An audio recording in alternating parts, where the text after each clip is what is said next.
Hey everyone, and welcome. Today, we're going to dive into a framework from Carmelite spirituality that kind of breaks down the whole Christian message into 5 simple but really powerful steps.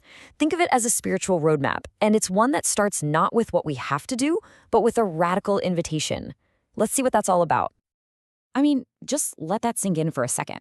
We're all so used to this idea that we need to get our act together before we can approach God or anything holy. But what if the starting point is the complete opposite?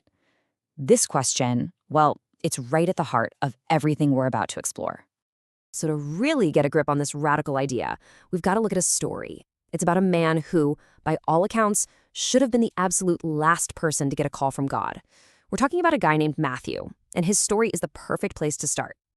Now, to really get what's going on with Matthew, you have to feel the weight of this word. This guy wasn't just unpopular, okay? He was seen as an absolute traitor. As a Jewish tax collector working for the Roman occupiers, he was basically helping an enemy force, and he was getting rich but cheating his own people in the process. And because of his job, he was considered ritually unclean. Now, we're not just talking about social awkwardness here. This meant he was totally isolated, cut off from his community, from his culture, and most importantly, from the religious life of his people. He was literally an outcast in every single sense of the word. And let's be totally clear here. His entire life was defined by choices that built this massive wall between him and a holy God.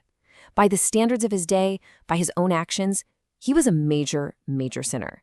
So just picture this guy, a traitor, an outcast, a sinner, just sitting there at his tax booth, doing his thing. And then Jesus walks by, looks right at him, and says just 2 words, "Follow me." Now pay really close attention to what he doesn't say. He doesn't say, hey, quit your job, pay everybody back, go repent for a year, and then you can follow me. Nope, the call comes first. It's totally unconditional, no strings attached. And right here, this is where the story flips from being about him to being about us. See, we all have our own tax offices, don't we? The places in our lives where we feel stuck or ashamed or separated. Maybe it's pride, or some secret habit, a broken relationship, or just a life that's focused on all the wrong things. The point is, the invitation is for us, right there, in the middle of our own mess. Okay, so how does this journey from that first call to a completely new life actually work? Well, this Carmelite tradition gives us this amazing roadmap, and it's called the 5 R's. First, we have our intended relationship. Second, the problem of rebellion. Third, the incredible solution in reconciliation. Fourth is the interchange of recreation. And then finally, our personal response. Let's walk through them one by one. All right, let's start building this thing out, starting with the first 2 R's. These really set the stage for everything, what we were designed for and what went so terribly wrong. Okay, so the first R is relationship, and this is huge. It's basically the fundamental answer to that giant question, why are we even here? According to this, we were created for a personal relationship with God, not because God was lonely or needed us, but purely out of an overflow of his love, so we could share in his life. Our main purpose? Friendship with our Creator. But then, of course, comes the second R, rebellion. And this slide just lays out the stark contrast, right? We were made for union, for friendship. But through sin, by choosing our way over God's way, that relationship got shattered. The source material calls this an infinite chasm between us and God. It's a gap so massive that there is no way, absolutely no way, we can cross it on our own. So we've got this impossible problem, right? An infinite gap. How in the world do you solve that? Well, that brings us to the third R, which is, it's the absolute heart of the Christian message, the divine solution. The logic here is actually pretty simple, but it's profound. If the problem is infinite, the solution has to be infinite too. All our human effort, trying to be good, doing good deeds, it's kind of like trying to bridge the Grand Canyon with, a couple of 2x4s. It's just not going to happen. The solution has to come from God's side of the chasm. And that solution, that bridge, is reconciliation, and it's found in Jesus Christ. See, he's the perfect and only bridge for a very specific reason. He's got a foot on both sides of the chasm. As fully God, he can perfectly represent God to us. And as fully man, he can perfectly represent us to God.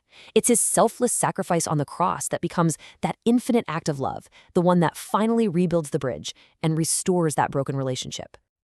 Okay, but the story doesn't just end with rebuilding the bridge. The fourth R, which is recreation, shows us that this is about way more than just being forgiven. It's about a total, deep-down transformation, from the inside out. And the source material for this uses this really powerful analogy to explain how this works. I want you to picture a cold, hard, gray bar of steel. That's kind of like us in our natural state, separated from God. It might be strong, sure, but it's fundamentally cold and, lifeless. Now, what happens when you stick that bar of steel into a roaring fire? It doesn't just get hot, right? It starts to glow. It literally takes on the properties of the fire itself, the heat, the light, the energy. This is recreation. By immersing ourselves in God's love and grace, we're not just getting cleaned up. We are being fundamentally changed, taking on the very likeness of Christ himself. And that brings us to the final and maybe the most crucial step for us. God has done everything. He sent the invitation, he built the bridge, he provides the fire for transformation. So what's our part in all this? That is the fifth R, response. And this is so important. Think about it. A gift isn't really a gift until someone actually receives it. God doesn't force his love on anyone. That same invitation Matthew got, follow me, is the same one we get. And it all comes down to a personal yes. It's a choice to stop trusting in our own efforts and to just receive what's being so freely offered. So what does saying yes even look like? A lot of us have this fear that following God means giving up our freedom or our joy. But as this quote from Pope Benedict XVI so beautifully says, it's the exact opposite. Letting Christ in isn't about loss. It's about gaining absolutely everything that makes life free, beautiful, and great. So, as we start to wrap this all up, the whole framework really pivots from being a concept to becoming a really personal question. Having heard the invitation, having seen the bridge that's been built, where do you stand? Where is Christ in your life right now? The source material suggests there are kind of three main ways people relate to Christ. Is he completely outside your life? Or maybe he's just one part of it, like a slice of the pie you save for Sundays.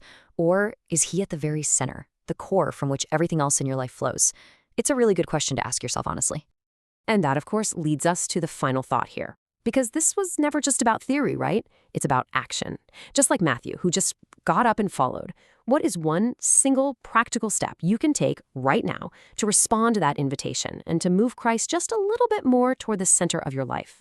Because that journey, it always begins with that first step.